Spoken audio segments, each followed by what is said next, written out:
एक बार की बात है, बीरबल को दरबार आने में देरी हो गई। राजा अकबर बेसब्री से बीरबल का इंतजार कर रहे थे। जैसे ही बीरबल दरबार में पहुंचे, अकबर ने उनसे देरी का कारण पूछा।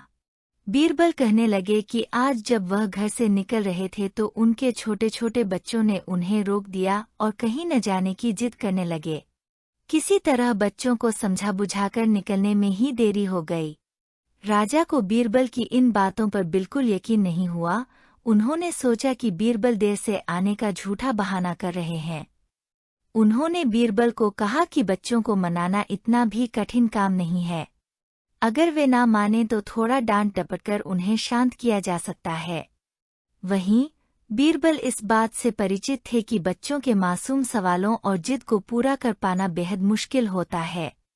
जब अकबर इस बात से संतुष्ट न हुए तो बीरबल को एक उपाय सूझा। उन्होंने राजा के सामने एक शर्त रखी। उन्होंने कहा कि वह इस बात को सिद्ध कर सकते हैं कि छोटे बच्चों को समझाना बहुत मुश्किल होता है, लेकिन इसके लिए उन्हें एक छोटे बच्चे के जैसे व्यवहार करना होगा व राजा को उन्हें समझाना होगा। राजा इस शर्त के लिए तैयार हो गए। अगले ही पल बीरबल एक बच्चे के जैसे चिल्लाने और रोने लगे। राजा ने उन्हें मनाने के लिए उन्हें अपनी गोद में उठा लिया। बीरबल गोद में बैठकर राजा की लंबी मूंछों से खेलने लगे। कभी वे बच्चों की तरह मुंह बिगाड़ते तो कभी मूंछों को खींचने लगते। अभी तक राजा को कोई आपत्ति नहीं हो रही थी। जब बीरबल मूंछों से खेलकर थक गए तो गन्ना खाने की जिद करने लगे। राजा ने बच्चा बने बीरबल के लिए गन्ना लाने का आदेश दिया। जब गन्ना लाया गया तो बीरबल ने नई जिद पकड़ ली कि उन्हें छिला हुआ गन्ना चाहिए। एक सेवक द्वारा गन्ने को छिला गया। अब बीरबल जोर जोर से चीखने लगे कि उन्हें गन्ना छोटे छोटे टुकड़ों में कटा हुआ ही चाहिए। उनकी जिद को पूरा करने के लिए गन्ने को छोटे छोटे टुकड़ों में काटा गया। जब राजा ने इन टुकड़ों को बीरबल को खाने के लिए दिया तो बीरबल ने उन टुकड़ों को जमीन पर फेंक दिया। राजा को यह देखकर बहुत गुस्सा आया। उन्होंने गुस्से से बीरबल से पूछा, ओ तुमने गन्ने को नीचे क्यों फेंका? चुपचाप से इसे खा लो। डांट सुनकर बीरबल अब और भी जोर से रोने व चीखने लगे। अकबर ने प्यार से पूछा, वो कहो बीरबल, तुम क्यों रो रहे हो? बीरबल ने जवाब दिया, ओ मुझे अब छोटा नहीं एक बड़ा गन्ना चाहिए। अकबर ने उन्हें एक बड़ा गन्ना लाकर दिया, लेकिन बीरबल ने उस बड़े गन्ने को हाथ तक न नहीं लगाया।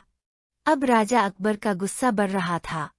उन्होंने बीरबल से कहा कि तुम्हारी जिद के अनुसार तुम्हें बड़ा गन्ना लाकर दिया गया है, तुम इसे न खाकर रो क्यों रहे हो? बीरबल ने जवाब दिया, ओ मुझे इन्हीं छोटे छोटे टुकड़ों को जोड़कर एक बड़ा गन्ना खाना है। राजा ने बीरबल की इस जिद को सुनकर अपना सिर पकड़ लिया और अपनी जगह जाकर बैठ गए। उन्हें परेशान देखकर बीरबल ने बच्चा बनने का नाटक खत्म किया और राजा के समक्ष गए। उन्होंने राजा से पूछा, वो क्या अब आप इस बात से सहमत हैं कि बच्चों को समझाना यकीनन एक मुश्किल काम है? राजा ने हाँ में सिर हिलाया और बीरबल को देख मुस्कुराने लगे। कहानी से सीख। इस कहानी से हमें यह जानने को मिलता है कि बच्चे बहुत मासूम होते हैं।